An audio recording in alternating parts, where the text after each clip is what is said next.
안녕하십니까. 조갑제TV 시청자 여러분, 저는 조갑제닷컴의 조셉별입니다. 오늘은 2019년 10월 13일 오후 5시를 가리키고 있습니다. 네, 조국 사건을 수사하고 있는 이 검찰의 수사가 참 여러 어려움에 직면해 있는 것 같습니다. 잘 아시다시피 이 검찰을 참 여러 군데에서 많이 흔들어 왔죠. 문재인 대통령부터 시작해서 청와대와 여권 지지자들 끊임없이 검찰 개혁을 빌미로 해서 이 검찰을 압박해 왔습니다. 자, 뿐만 아니라 이 검찰의 지휘 부서인 법무부 같은 경우에는 뭐 인사권이라든지 여러 가지고 있는 권한을 가지고 글쎄요, 뭐 검찰 조직의 개편이라든지 조직 축소라든지 뭐 여러 카드를 들고 지금 검찰을 흔들고 있습니다. 자, 여기에 지금 뭐 사법부까지 가세를 한 상태죠. 지난주 조국 동생 조건 씨에 대한 명재권 판사의 황당한 영장 기각, 정말 모든 법조계 인사들이 정말 이것은 있을 수 없는 영장 기각이다 라는 반응을 보일 정도로 뭐 말 그대로 황당한 기각 결정이었습니다. 그래서 지금 뭐 사법부가 보이고 있는 지금 여러 행태들이 이것은 사법부가 나서서 검찰의 수사를 방해하는 것이 아니냐라는 의심이 들 이런 행태를 많이 보이고 있습니다. 예를 들어서 사모펀드 실체를 수사하기 위해서는 반드시 계좌 추적이라든지 수표 추적이 필요하죠.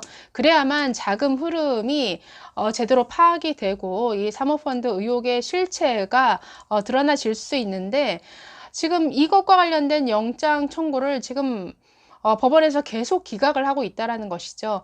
그래서 10건 정도 뭐 청구를 하면 한두 개 정도 발부될까 말까다. 그렇기 때문에 아주 수사 진행에 속도를 내지 못하고 있고 여러 어려움을 겪고 있는 것 같습니다. 그래서 이 정도면 정말 이 문재인 정권과 성향을 같이 하는 정말 코드 인사로 장악된 이 사법부가 뭔가 문재인 정부를 도와서 이 검찰의 수사를 뭔가 방해하고자 하는 의도가 아닌가라는 이런 의심스러운 행태가 이어진다라는 거죠. 이 조국 씨 자택에 대한 압수수색 영장도 당시 3번 청구한 끝에 떨어진 것이었죠. 그리고 휴대폰 압수도 하지 못하게 했습니다.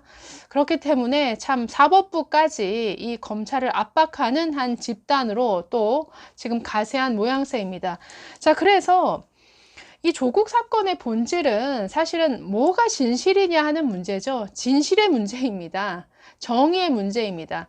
그래서 이 진실이 무엇인지, 이 사건의 실체가 무엇인지를 파헤치고자 하는 이 검찰이 한 축으로 있는 것이죠. 그런데 이 실체가 드러나지 않기를 바라는, 그래서 이 사건의 실체를 자꾸 덮으려는 이러한 또 한 축이 있습니다. 그런데 문제는 이 실체를 덮고자 하는 이러한 집단들이 다 힘이 있는 집단들이라는 거죠. 청와대고 여권이고 사법부고.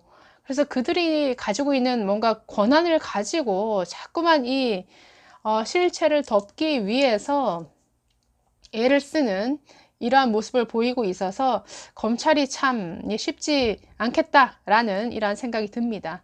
그래서 이런 힘 있는 집단과 한편인 이 조국 일가가 보이는, 이 조국 가족들이 보이는 행태들은 사실은 더 가관입니다. 정말 수사를 받고 있는 이러한 피의자라면 만약에 일반인이었다라고 한다면 도저히 상상할 수 없는 이러한 모습을 보이고 있죠. 그래서 아주 대범한 이러한 행태로 지금 검찰 수사를 피의자가 방해하는 이런 형태를 보이고 있습니다. 예를 들어서 계속 시간을 끌고 있죠. 지금 검찰 소환이나 조사를 앞두고 조국 가족들은 뭐 다 환자가 돼버렸습니다. 정경심 씨, 그리고 조국 동생 다 소환을 앞두고 들어 누웠죠. 당연히 수사를 지연시키고자 하는 이러한 의도가 다분히 엿보이죠.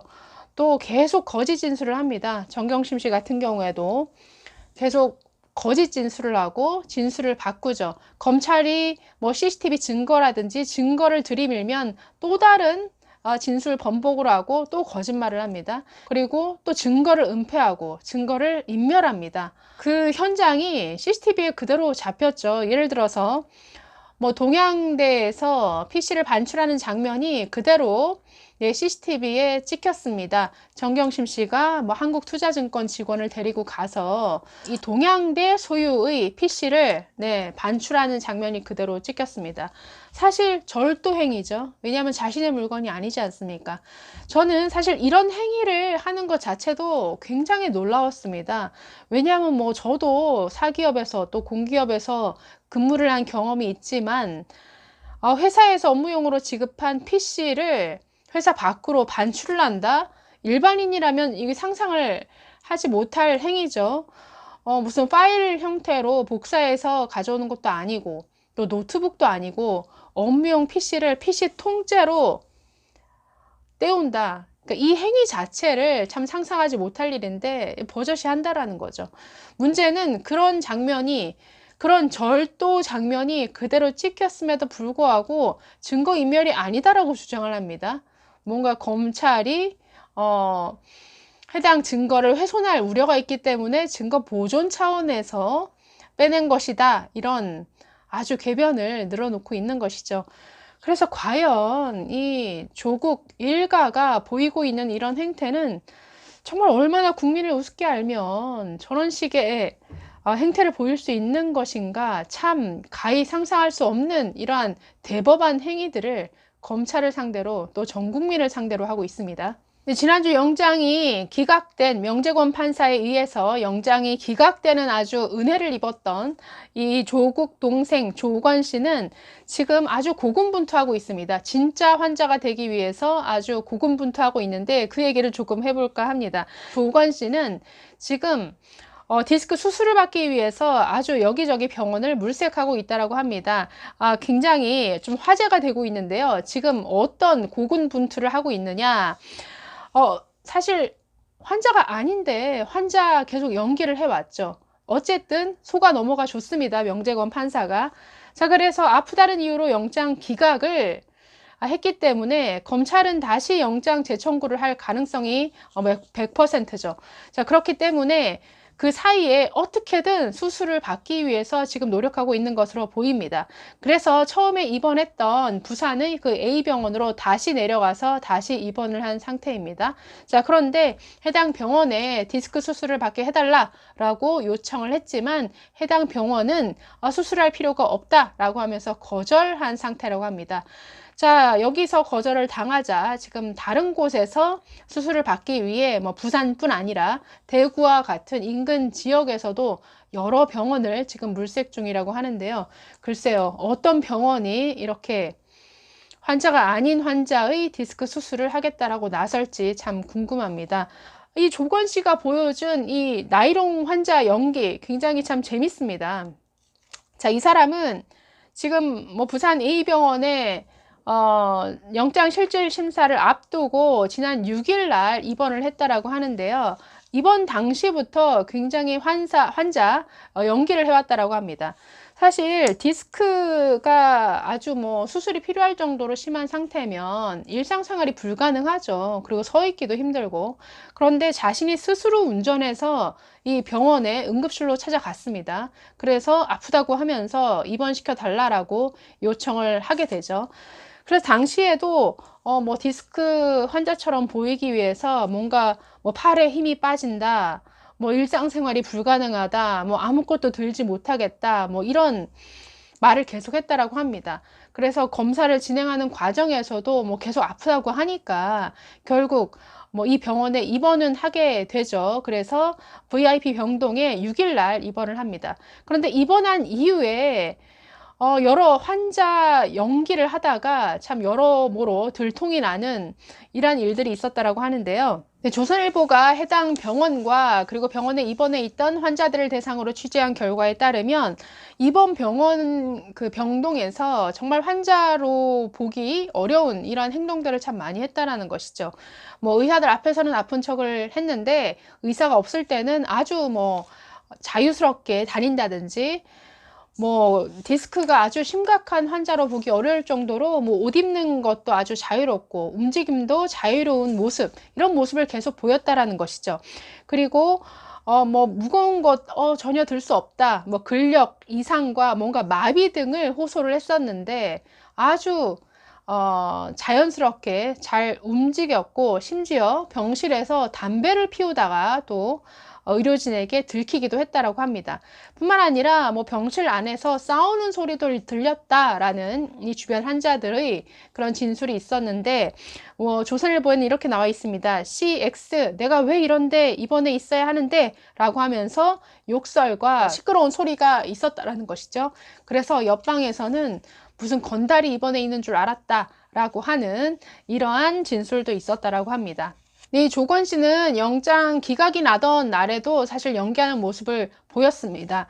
사실 강제 구인에 올 때는 포기한 상태였죠. 그래서 뭐 멀쩡하게 걸어 들어가는 모습을 보였는데, 기대도 하지 않았던 영장 기각이 떨어지자 갑자기 목에 보호대를 차고 구치소를 나왔습니다. 그리고 언론들이 이 카메라를 들이대자 목에 손을 대고 또 허리에 이렇게 손을 짚으면서 아픈 신용을 했죠. 그런데 또 차에 타는 것은 누구의 도움도 받지 않고 스스로 조수석 문을 열고 아주 자연스럽게 좌석에 앉았습니다. 그리고 차에 올라타자마자 또 휴대폰을 바로 꺼내서 보는, 목에 또 보호대를 찼음에도 불구하고 목을 이렇게 굉장히 자유자재로 움직이는 이런 모습을 보였습니다.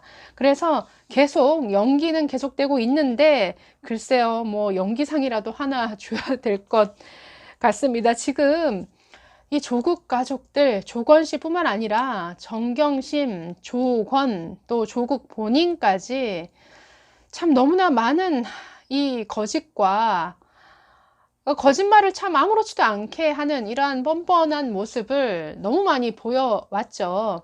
그래서 이들이 하는 행태를 보고 있으면 이거는 정말 단체 사기극을 벌이는 것이냐, 아니면 단체 연극이라도 되는 것이냐, 참 검찰을 상대로 또 국민을 상대로 감히 상상할 수 없는 이러한 참 대범한 행태를 보이고 있습니다. 이 거짓말과 위선, 뻔뻔함, 사실 이것은 이 문재인 정부가 가지고 있는 특징이기도 하죠. 사실 비슷하죠.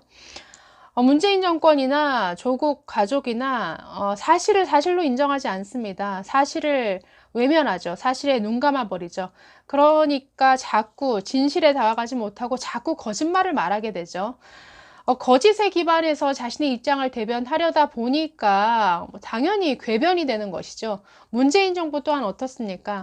똑같죠. 거짓에 기반해서 자꾸 궤변을 늘어놓습니다. 예를 들어서 우리 경제가 올바른 방향으로 가고 있다라든지, 아니면 북한이 이렇게 자주 미사일을 쏴댔음에도 불구하고 북한은 지난 9.19 군사합의 이후에 합의 사항을 위반한 적이 없다라고 또 이렇게 궤변을 늘어놓습니다.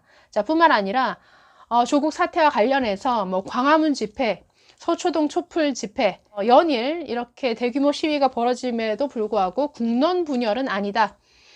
그리고 광화문 집회에서 나온 국민들의 민심도 결국은 검찰 개혁을 요구하는 것이다. 이런 식의 사실에 눈 감아 버리고 거짓을 말하는, 그리고 결국 궤변으로 이어지는 이러한 행태를 문재인 정부나 지금 이 조국 일가나 똑같이 보이고 있다는 것이죠. 자, 그래서 이 조국 일가가 벌이고 있는 이러한 대범한 거짓말, 글쎄요, 명재권 판사는 속아 넘어가 줬는지 모르겠지만 국민들 그렇게 바보 아닙니다. 거짓말이 산처럼 쌓여갈수록 국민들의 분노도 계속 쌓여가고 어느덧 임계점을 넘어선 것 같습니다. 뭐 손바닥으로 하늘을 가릴 수는 없는 노릇이죠. 네, 감사합니다.